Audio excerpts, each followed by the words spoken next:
Pernah kepikiran gak sih gimana persisnya kehidupan baru itu dimulai? Hari ini kita bakal jalan-jalan buat kenalan sama salah satu sistem paling dasar dan paling keren di tubuh kita. Sistem reproduksi manusia. Yuk kita mulai. Gimana caranya kita menciptakan kehidupan baru?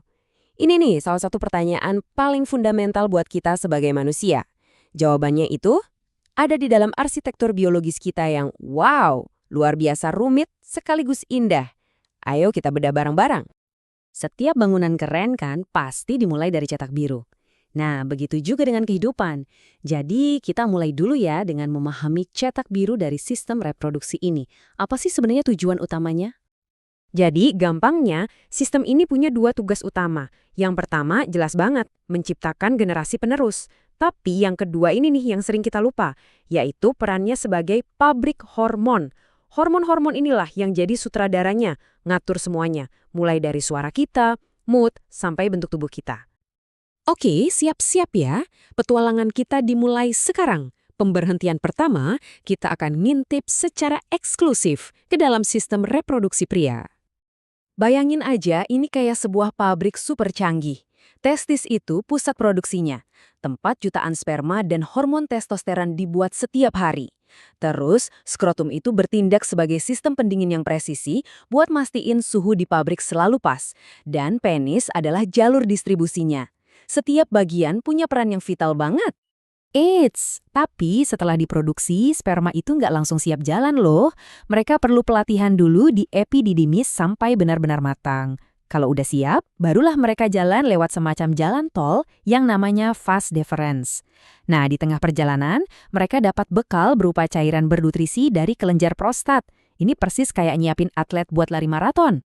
Nah, sekarang kita pindah ke sistem yang beda banget, tapi justru saling melengkapi, sistem reproduksi wanita. Kalau sistem pria tadi fokusnya ke produksi massal, nah sistem wanita ini lebih ke soal siklus, persiatan, dan potensi yang luar biasa. Di sini, pemain utamanya adalah ovarium, sang produsen sel telur yang super berharga. Lalu ada tuba falopi, jembatan penghubung yang perannya krusial banget. Dan terakhir, rahim, sebuah rumah paling aman dan paling adaptif di alam, yang siap melindungi dan memelihara kehidupan baru selama 9 bulan. Coba deh lihat di sini, di dalam tuba falopi inilah momen paling ajaib itu bisa terjadi. Pertemuan epik antara satu sel telur dan satu sperma. Dari miliaran kemungkinan, disinilah percikan kehidupan pertama kali muncul. Sebuah awal yang luar biasa untuk sebuah perjalanan yang baru. Terus kita berlanjut ke serviks, si penjaga gerbang rahim yang bakal terbuka di saat yang tepat. Lalu ada vagina, sebuah organ dengan dua peran luar biasa, sebagai jalur untuk memulai kehidupan dan sebagai jalan lahir untuk menyambutnya ke dunia.